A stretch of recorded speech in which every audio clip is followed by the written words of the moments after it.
नमः सिद्धेभ्यः।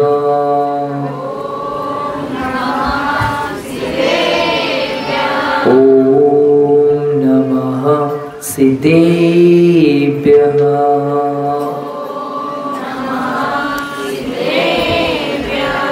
श्री राम कथा सुनाएंगे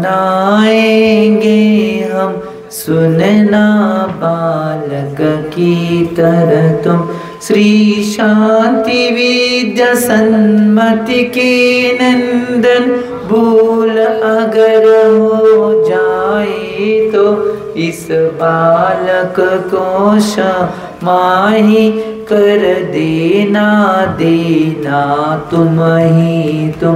श्री राम कथा सुनाएंगे, प्रभु राम और में आएंगे।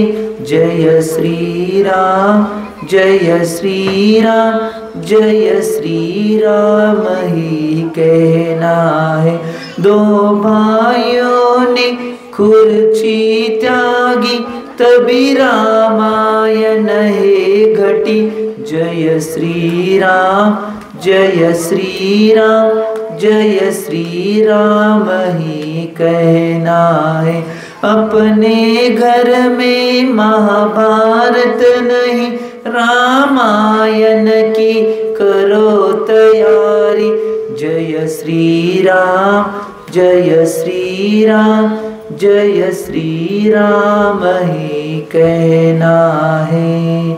जो 24 भगवान की देवादेव मूलनायक 1008 अष्टम तीर्थंकर श्री चंद्रप्रभा भगवान की, सिद्धांत शास्त्र की आचार्य भगवान श्री रविसेन स्वामी की, 20वीं सदी की प्रथम आचार्य चर्चकुति समाधि सम्राट गुरुनाम गुरु आचार्य शांति सागर जी महाराज की, संत शिरोमणि आचार्य गुरु श्री विद्यासागर जी महाराज की, प्रातस्मरणीय शांत मूर्ति वासरत्नकर आचार्य बुद्धेश्री सन्मत सागर जी महाराज की, मम दीक्षा गुरु युवा स्मरण क्रांति रत्न आचार्य गुरु श्री चंद्र सागर जी महाराज की, परम पूज्य आचार्य गुरु श्री समय सागर जी महाराज की, अहिंसामय विश्व धर्म की।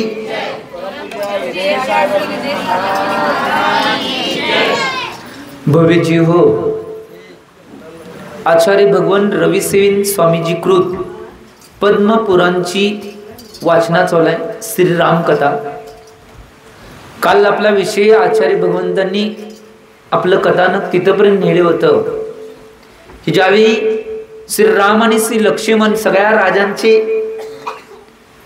जे प्रयत्न आणि पुरुषार्थ आहेत त्यांनी सामर्थ्य ते फेल गेल्यानंतर ज्यावेळी वज्रावर्त आणि सागरवर्त नावाचे धनुष्य, ज्यावेळी श्रीराम आणि श्री लक्ष्मण त्या धनुष्याजवळ गेल्यानंतर त्यांची फुसकार, विष ओकणे, आग ओकणे सगळ्या गोष्टी बंद होतात आणि त्यावेळी कोणतंही मनामध्ये भीती न बाळगता श्रीराम आणि श्री लक्ष्मण त्या धनुष्याला हातात धरतात आणि त्या प्रत्यंच्यावर दोरी चढवतात। सगळ्या देव लोकातून जय जयकार चालू होतोय की हे जे देव रक्षित असलेले बाण आहे त्या बाणांच्यावर, त्या प्रत्यंच्यावर दोरी चढवण्याचं काम श्रीराम आणि श्री लक्ष्मण यांनी केलं होतं। त्यामुळे त्यांचा सगळीकडे जय जयकार होतोय।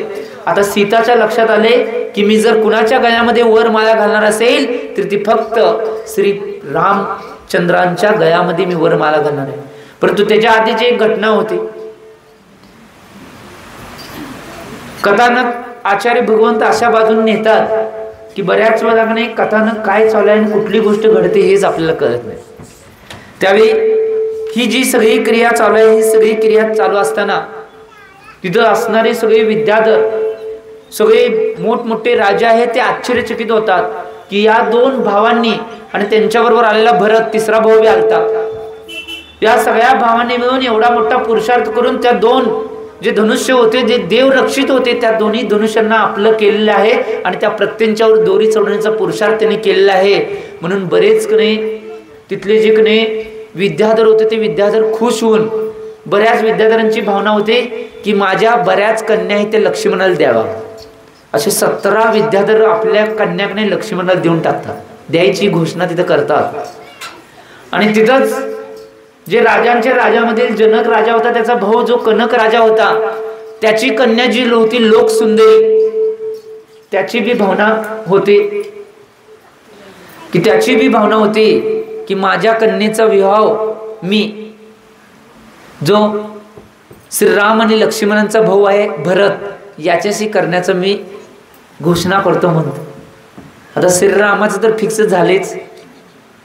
एका मंडपात किती लग्न बघा, सिस्टीम मेन आलती कशाला घटना, श्रीरामांचं आणि सीताचं लग्न होण्यासाठी घटना आलती.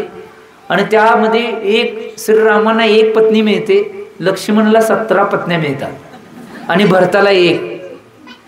चिंतन करा, एक घटनामध्ये किती कथानक. आता तिथली सगळी तयारी सगळ्यांनी केली, उत्तम अशा विवाहाची तयारी तिथे केलेली आहे. त्या विवाहाची तयारी अतिशय भावपूर्वक जनक राजाने सगळी पूर्ण केली होती. पहिलाच ज्यावेळी स्वयंवर चालू केलेलं आहे, स्वयंची रचना चालू केलेली आहे, त्याच मंडपामध्ये विवाहाची तयारी सुद्धा जनक राजाने करून ठेवली होती. आणि त्या एका मंडपामध्ये अतिशय भावपूर्वक दोन्ही परिवार उपस्थित राहून सगळे राजे, सगळे विद्याधर तिथं उपस्थित आहेत. त्या सगळ्या विद्याधरांच्या, राजांच्या उपस्थितीमध्ये आणि दोन्ही परिवारांच्या उपस्थितीमध्ये श्रीराम आणि सीतांचा स्वयंवर आणि लग्न विवाह अतिशय उत्साहात पार पडत आहे. कशी भावना असेल बघा. तिथं काय तुमच्यासारखं सगळं सिस्टीम नव्हती, हळद काढा, अमुक करा. तिथं स्वयंवर होतं. स्वयंवरमध्ये निश्चितपणे पहिला काय केलं जाते, तिथं उभा केलं जाते पाटावर एकमेकांना, त्यांच्या गळ्यामध्ये हार घातला जाते, झालं सिस्टीम. तुमच्याकडे लई सिस्टीम, सगळं आयार बिहार करायचं आणि काय काय असते की सगळ्यांना आपापल्या लग्नातलं आठवाले. आता काय एक आहे, एक गोष्ट लक्षात घ्या, एक गोष्ट लक्षात, आम्ही आमच्या जीवनामध्ये याचं चिंतन करणं आवश्यक आहे. एक गोष्ट लक्षात घ्या, त्या एका मंडपामध्ये या तिघाही भावांचे त्यांच्या कन्येशी जी कन्या ठरली होती त्या कन्येशी सगळ्यांचा विवाह अतिशय थाटामाटात होतोय. प्रसंग इथं विवाहाचा पार पडलाय. कधी विवाह झाला हे बी कळलं नाही. परंतु आता पुढचा प्रसंग असा समोर येणार आहे, कथानक असं येणार आहे की ज्यावेळी निश्चित रूपाने आता त्या सगळ्या कन्यांना कधी विदा करायचंय, रडारडीचा प्रसंग. परंतु एक गोष्ट लक्षात घ्या, तुमच्या या जगतामध्ये हे रडारडीचे सगळे प्रसंग पार पडतात. ते रामायण होतं. तुमच्या इथे सगळ्या गोष्टी पार पडतात. परंतु त्यावेळी ज्यावेळी हा प्रसंग आला समोर, तो प्रसंग आल्यानंतर ज्यावेळी की नाही सगळे जे की नाही निश्चित रूपाने सगळ्या अवस्था आहेत, त्या सगळ्या अवस्था पार पडल्यानंतर आता इथं जो जनक राजा आहे तो सीता जानकी जवळ येतोय. तिला जानकी म्हणलं जायचं याचं मूळ कारण काय, ती जनक राजाची राजकुमारी होती म्हणून तिला जानकी म्हणले जायचं. आता हा प्रसंग जनक राजा त्या सीताजवळ आलाय आणि सीताजवळ सांगतोय, हे बघ, कुठल्याही प्रकारचं दुःख आणि कुठल्याही प्रकारचा प्रसंग मनामध्ये तू घेऊ नकोस. आजपासून एक गोष्ट लक्षात घे की जनक आणि विधेय राणी तुझी आई पिता आजपासून नाहीत. तुझे आई वडील कोण असतील तर तुझी आई कौशल्या आणि तुझी पिता कोण असतील तर दशरथ राजा हे तुझे पिता आहेत. अशी शिकवण प्रत्येक आई वडिलांनी द्यायला पाहिजे. आज ते काय शिकवत नाहीत, कुणासंग कसं वागायचं हे शिकवतात. आजचे आई वडील आज जगामध्ये ज्या ज्या विवाह पार पडतात त्या विवाहामध्ये जर आई वडिलांनी अशी शिकवण दिली की तू ज्या घरामध्ये जाणार आहे त्या घरामध्ये सुखी राहा आणि तिथलेच की नाही सासू सासऱ्यांनाच आई वडील मान, ही जर शिकवण दिली तर कुठल्या घरामध्ये आज कुठलेही वादविवाद आणि भांडण तंटा आणि डिवॉर्स पर्यंत कधी गोष्टच जाणार नाही. त्या जनक राजाने ती शिकवण सीताला दिली की तू जायलास परंतु तू जा. तुझ्या आता जनक राजा आणि विधेय राणी आई वडील नाहीत तर दशरथ आणि कौशल्य हे तुझे आई वडील आहेत, त्यांनाच आई वडील म्हणून तिथं अतिशय आनंदात सगळ्यांच्या बरोबर विनयपूर्वक व्यवहार करून तू तिथं राहा. ही भावना, हा आशीर्वाद त्या जनक राजाने दिला. त्याचबरोबर ते सगळे विद्याधर राजा आणि सगळे राजा होते ज्यांनी ज्यांनी आपली कन्या त्या तिघा भावांना दिलेली आहे, ते सगळे येऊन अशाच प्रकारचं सांत्वन करतात की निश्चित रूपानं तू जायला असेल तिथं सगळ्या परिवाराला आपलं मान आणि ह्या गोष्टी सगळ्या आपलंच कर आणि तुझ्या पतिराजांची आणि तुझ्या सासरच्या सगळ्या लोकांची तू सेवा कर, ही भावना करतात. आता ही भावना केलेली आहे आणि त्यावेळी अजून पाठवायचा प्रसंग चालू आहे. तोपर्यंत एक दुसरा प्रसंग असा घडत आहे की तिथं जो उपस्थित असणारा जो चंद्रकेती विद्याधर होता तो विद्याधर आता कोणतीही भावना, आता लग्न तर झालेलं आहे ते म्हणतोय आणि आपल्या नगरामध्ये परत जातोय. नगरामध्ये परत पोचायच्या, तो विद्याधर पोचायच्या तिकडं भामंडल विद्याधरला, म्हणजे चंद्रगती राजा विद्याधरचा जो मुलगा होता भामंडल, त्या भामंडला सगळी बातमी पोचते की सीताचा विवाह हा श्री रामांशी झालेला आहे. तो एवढा मोहानं आणि काम इच्छेने एवढा विव्हल झालेला व्यक्ती तो भामंडल, तो एवढा विव्हल झाला होता. तो कोणालाही एक गोष्ट लक्षात घ्या, मोहामध्ये आणि काम वासनेमध्ये विव्हल झालेल्या व्यक्तीला काहीही दिसत नाही. आई वडील दिसत नाहीत, सगळे संबंधी दिसत नाहीत, पाहुणे दिसत नाहीत, कोण मोठी माणसं कोण बारकी माणसं काही दिसत नाही. त्या भामंडलच्या बाबतीत सुद्धा तसंच घडलं. तो भामंडल चंद्रगती विद्याधरच्या समोर आपल्या वडिलांच्या समोर येतोय आणि म्हणतोय, कुठे गेला तुमचा पुरुषार्थ, कुठे गेले तुमचं सामर्थ्य, कुठे गेली तुमची शक्ती की तुम्ही म्हणत होता विद्याधर एवढे श्रेष्ठ आहेत, विद्याधरांच्या एवढी शक्ती आहे, विद्याधरांच्या एवढ्या विद्या आहेत आणि विद्याधर एवढे सामर्थ्य ठेवणार आहेत. तुम्ही म्हणत होता, काय झालं, त्या सीतेला आणतो म्हणून सांगितला होता. तुमची शक्ती, तुमचं सामर्थ्य आणि तुमच्या विद्या कुठे गेल्या. एक मुलगा आता आपल्या बापाला हे विचारायला लागलाय. आत्ताच ही गोष्ट होती असं नाही, पहिला बी होती, परंतु एक गोष्ट लक्षात घ्या, घटना घडल्यानंतर पहिला गोष्ट होती, परंतु आत्ताच्या दुनियात घटना घडायच्या आधीच घडते. काय म्हणलं असेल कळलं असेल तुम्हाला. आजकालची मुलं आहेत ती कुठलीही घटना न घडता आई वडिलांना असं बोलतात, परंतु त्या रामायणच्या काळामधील, रामराज्याच्या काळामधील घटना घडल्यानंतर काही मुलं आपल्या पालकांना बोलत होती. ही घडल्यानंतर ते ऐकल्यानंतर आता तो सगळ्या विद्याधरांना आणि सगळ्या विद्याधर राजांना निश्चित रूपानं एक सूचना रूपात सांगतोय की विद्याधर, तुम्ही विद्याधर आहात, तुमच्याजवळ एवढी शक्ती आहे. जर आम्ही निश्चित रूपानं त्या सीताला आणलं नाही तर निश्चित रूपानं त्या गोष्टी लक्षात घ्या, त्या सीताला जर आम्ही इथं आणलं नाही आणि सीता जर इथं आली नाही तर निश्चित रूपाने ह्या सगळ्या विद्याधर वंशाचा आणि विद्याधरांच्या शक्तीचा किंवा विद्यांचा अभिनय होईल. ह्या गोष्टी सगळ्या सांगितल्यानंतर आता सगळे बरेच राजे म्हणले की भामंडल, तू काय निर्णय घेशील त्याच्या पाठीशी आम्ही तुझ्या पाठीशी आहे. चंद्रगती राजा असून सुद्धा तिथं आता काही करू शकले नाही. तो विव्हल होता, तो आपली मान खाली घालून तसाच तिथं उभारलेला आहे आणि तो तिथनं निघून जातोय थोड्या वेळानं. आता इकडं या भामंडलला मनामध्ये युक्ती होती की काहीही करून तो चंद्रगती विद्याधरजवळ जातोय आणि म्हणतोय की ही गोष्ट लक्षात घ्या, आता तुम्ही काय करू शकले नाही ते मी करण्याची हिंमत मायामध्ये ठेवतोय आणि मी आत्ता जातो आणि सीताला घेऊन येतो. विनाशकाली विपरीत बुद्धी. ज्यावेळी विनाशकाल जवळ येतोय त्यावेळी विपरीत बुद्धी चालते. आणि त्या भामंडलच्या मनामध्ये आला विचार की आपण आता तिथं राम राज्यामध्ये जावं आणि रामासंग आणि त्यांच्या भावांशी युद्ध करून त्या सीतेला आत्ता माझ्या या विद्याधर नगरीमध्ये परत आणावं अशी भावना त्या भामंडलच्या मनामध्ये झाली.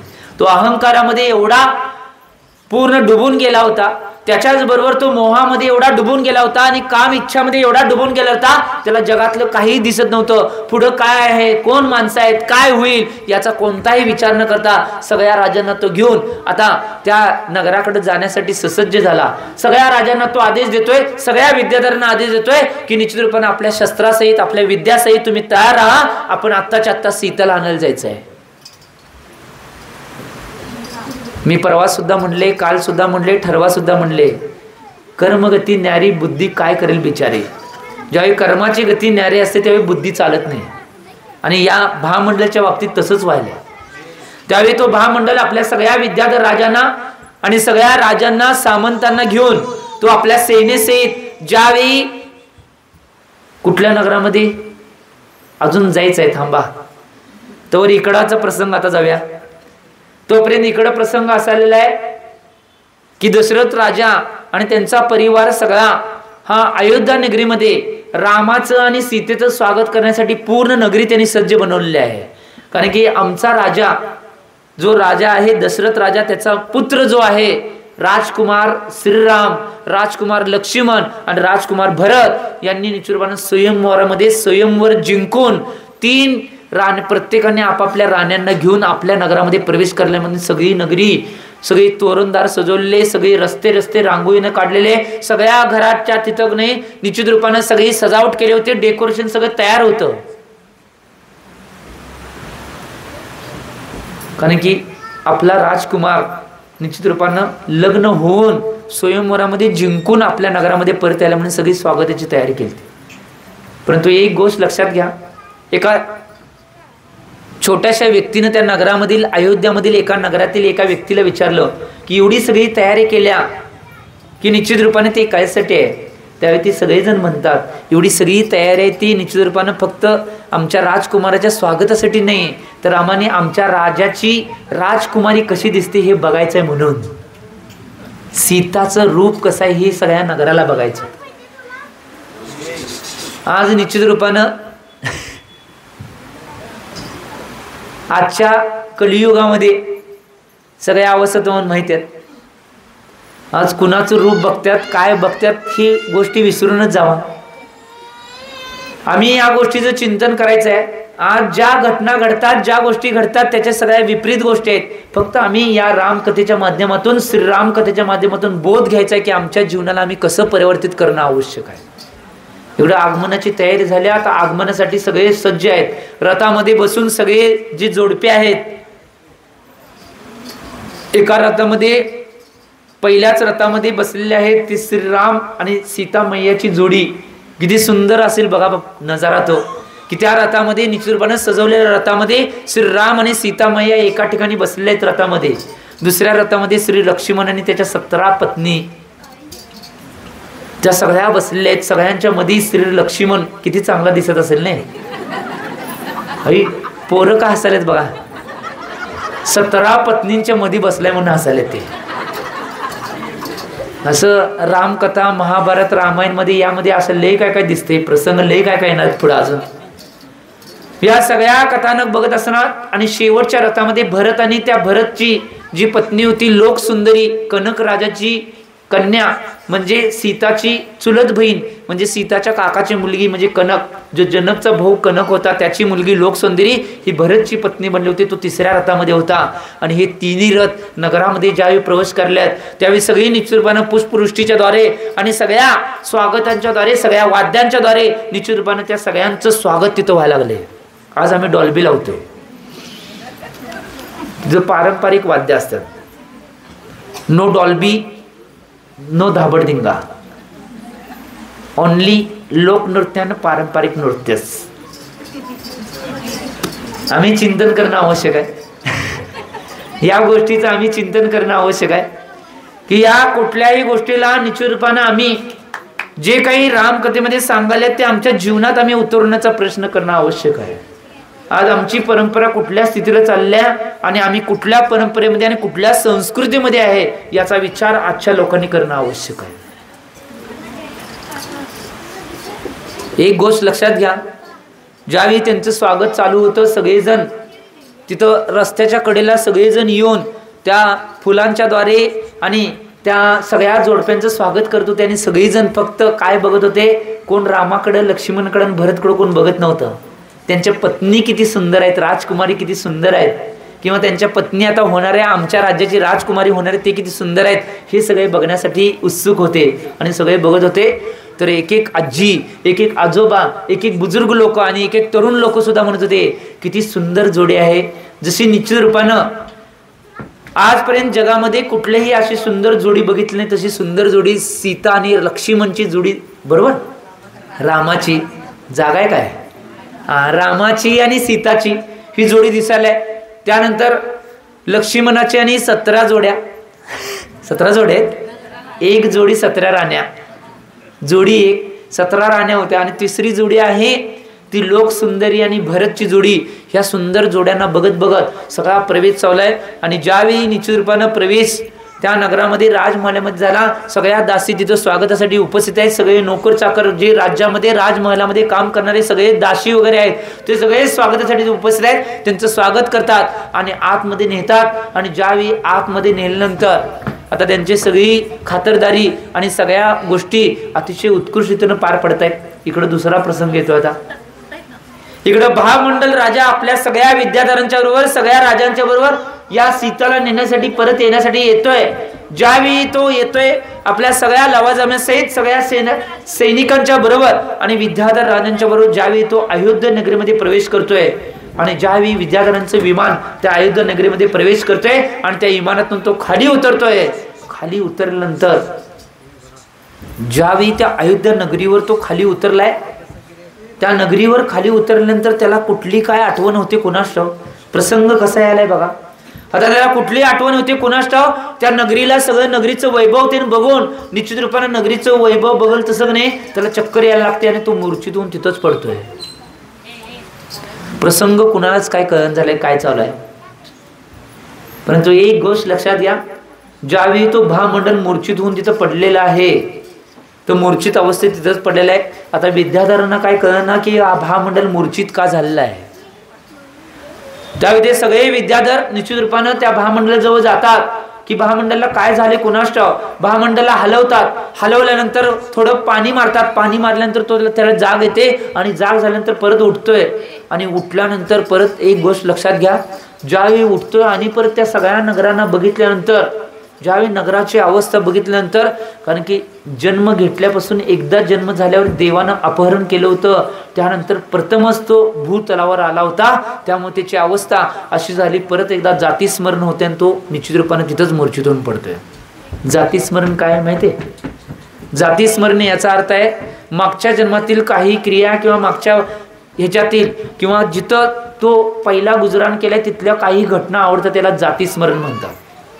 मागच्या जन्मातलं बी आठवतंय, या जन्मातलं बी आठवतंय, सगळंच त्याला आठवल्यानंतर निश्चितपणे मूर्छा आहे, त्याला जातीस्मरण म्हणतात. जातीस्मरण याचा अर्थ काय माहिती आहे? ही एक वेगळी अवस्था आहे.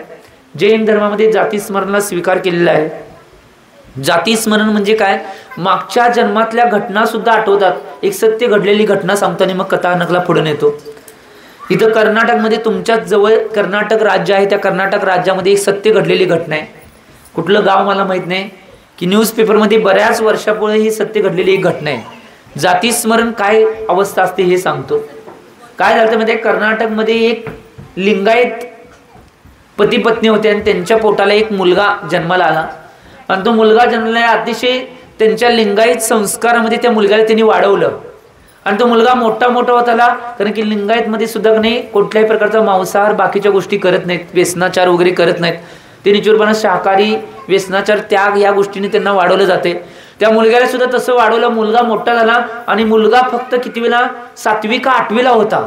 आणि त्यावेळी एक दिवस काय होते म्हणजे एक दिवस अचानकच मुलगा बेशुद्ध पडतोय आणि बेशुद्ध पडल्यानंतर डॉक्टरकडे त्या मुलग्याला नेतात आणि त्या मुलग्याला डॉक्टरकडे नेल्यानंतर ते डॉक्टर त्याला जाग आणतोय. जाग आणल्यानंतर परत घरला घेऊन जातो. आता व्यवस्थित मुलगा आहे, काही नाही, काही तर त्याला ट्रेस झाला असेल म्हणून तो मूर्छित झालाय किंवा चक्कर येऊन पडलाय, तुम्ही ते घरी घेऊन जावा आणि त्याला व्यवस्थित ठेवा. घरात गेल्यावर ज्यावेळी त्याला त्या पूर्णपणे जाग येते, जाग आल्यानंतर तो काय म्हणते माहिती काय, की मी वकील आहे. तो मुलगा म्हणाला आता मी वकील आहे आणि त्याच्याबरोबरच त्या वकील बरोबर नाही मांसाहारी जेवण तो मागू लागला. आता ते एवढे सगळे लहानपणापासून संस्कार दिले त्यांनी त्या आई वडिलांना काही कळना काय आहे. आता मूर्छित झाल्यामुळं किंवा काय तर कंट्रोल सुटल्यामुळं असं बोलत असेल असं आई वडिलांनी म्हणून दुर्लक्ष केलं. थोड्या दिवसानं व्यवस्थित रूपामध्ये तो शाळा जाणे आणि परत गोष्टी करायला. आणि एक दिवस तो म्हणाला की मी अमृतसरचा पंजाबचा वकील आहे, प्रसिद्ध वकील, माझी बायको आहेत, माझी पोरं आहेत, माझे एवढे पैसे आहेत, माझी एवढी जमीन आहे आणि मला हे जेवण द्या. आता आई वडिलांना काय कळलं नाही काय भानगड आहे. कारण की एकदा बोलणे म्हणजे ॲक्सिडेंट होईल, पण तो सारखं वारंवार त्याच गोष्टी बोलणे यात काय तर निश्चित रूपाने तथ्य असायला पाहिजे. म्हणून आई वडिलांच्या मनात आलं की आपण या गोष्टी बघाव्या. म्हणून त्याने ठरवलं, बरं ठीक आहे, तुला माहिती आहे काय अमृतसरमध्ये तू कुठं राहत होतास? माहिती आहे म्हटलं, मी सगळं नेतो चला. आणि गाडीत घातले त्याला आणि त्या मुलग्याला घेऊन पंजाबमध्ये अमृतसर या नगरामध्ये गेल्यानंतर तो म्हणतो या रस्त्यानं इकडे न्या, या रस्त्याने इकडे न्या, या रस्त्याने इकडे या, या रस्त्याने इकडे न्या, असं नेत अमृतसरमध्ये ज्या घरापाशी न्या म्हणून ते म्हणत होता तिथं नेलं. नेल्यानंतर ज्या घरापाशी आल्यानंतर इथं गाडी थांबवा म्हणतोय. थांबवल्यानंतर पहिला आई वडिलांना एक धक्का बसला.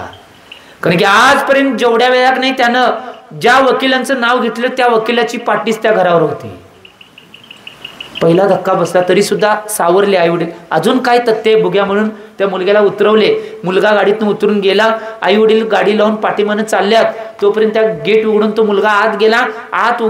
दार उघडल्यानंतर आत गेल्यानंतर एक निश्चित रूपानं 50-60 वर्षाची एक महिला येत होती. त्या महिलेला बघितल्या तो मुलगा वरडाला, ही माझी पत्नी आहे. मुलगा 7-8 वर्ष, 7वी-8वीला असणारा मुलगा. ते आता महिलेला बी काय कळना, तिला धक्का बसला. एवढं बारकं पोरगं मला पत्नी म्हणाले. तुम्ही असता तर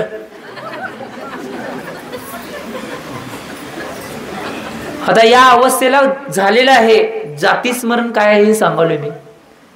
त्यावेळी ती महिला, त्यांचे आई वडील, त्या मुलग्याचे आई वडील येतात आणि म्हणतात की आमचा मुलगा एवढ्या दिवस झाले बऱ्याच ह्या गोष्टी बोलायलाय. ह्या गोष्टी बोलायलाय म्हटल्यावर ती जी महिला होती ती महिला बी म्हणतात तुमचा मुलगा जे बोलायला ते सगळं सत्य बोलायलाय. वकिलांचं नाव, जमीन, जे काय काय बोललाय ते सगळं बरोबर बोललाय म्हणतात. तरी सुद्धा त्या महिलेला विश्वास नव्हता की निश्चितपणे मागच्या जन्मामध्ये हा माझा पतिराज होता, त्याचं मरण झाल्यानंतर तुझे तो जन्म घेतलाय, याला जाती स्मरण झालंय हे त्यांच्या लक्षात आलं नव्हतं. परत ती महिला म्हणते आणि काय तुम्हाला माहिती आहे. तेव्हा तो सांगतोय माझ्या तिजोरीमध्ये या कप्प्यामध्ये एवढे पैसे आहेत, या कप्प्यामध्ये ही कागदपत्र आहेत, त्या कप्प्यामध्ये ती कागदपत्र आहेत, एवढ्या बँकमध्ये या अकाउंटमध्ये एवढे पैसे आहेत, त्या अकाउंटमध्ये एवढे पैसे आहेत. अकाउंटचे नंबर, अकाउंट सगळं सांगितलं. तरी महिला म्हटले अजून मला काय पटन झाले. ती महिला, तिला परीक्षा करायची होती. त्यावेळी त्या महिलेच्या अंगावर निश्चित रूपाने कोणते कोणते डाग आहेत हे सुद्धा सांगितलं. आता शांत झाले. त्यावेळी ती महिला काय म्हणते माहिती का, त्या आई वडिलांना तुमच्या मुलग्याला माझ्यापाशीच ठेवून जावा, हा माझा मागच्या जन्मातला नवरा आहे.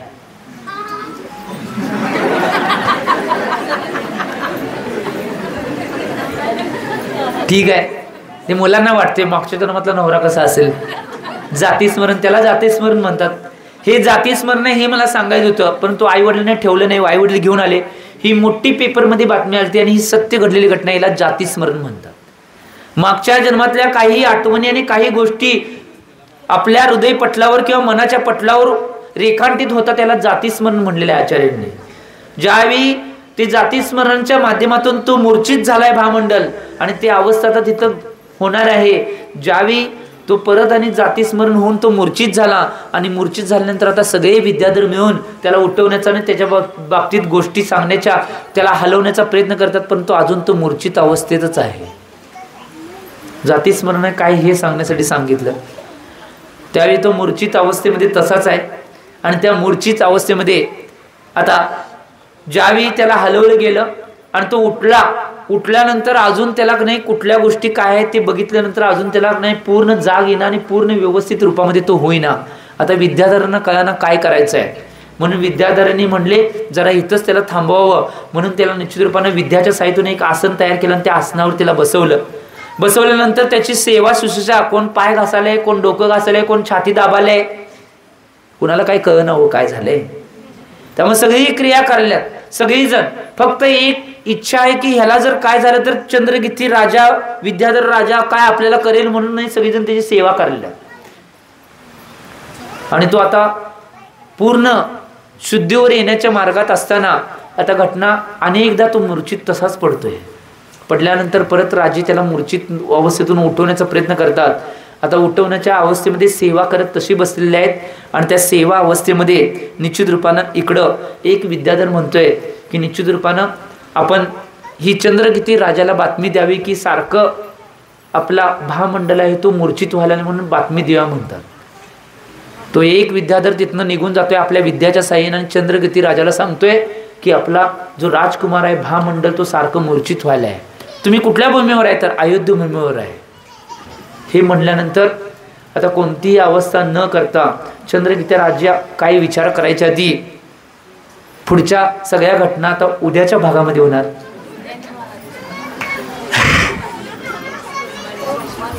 सोमवारच्या दिवशी. तर या अवस्था सगळ्या अवस्थांना प्राप्त झालेला जो भामंडल आहे तो निश्चित रूपानं त्या अवस्थेमध्ये त्या सगळ्या घटनेना पार पाडण्यासाठी आजचा कर्मसिद्धांत एवढा सांगतोय. आजचा कर्मसिद्धांत एवढा सांगतोय की ज्याच्या नशिबात जे आहे तेच होणार आहे. कुणाचं नशीब नसलं तर त्याचं नशीब असेल, त्याच्या कर्मामध्ये असेल तर ते कर्म त्याला तिथं ओढून नेणार आहे. भरत राजा नुसता बघायला गेलता हो स्वयंवर, त्याचं लग्न झालं. लक्ष्मण त्याच्या बरोबर गेलता, त्याला 17 कन्या मिळाल्या.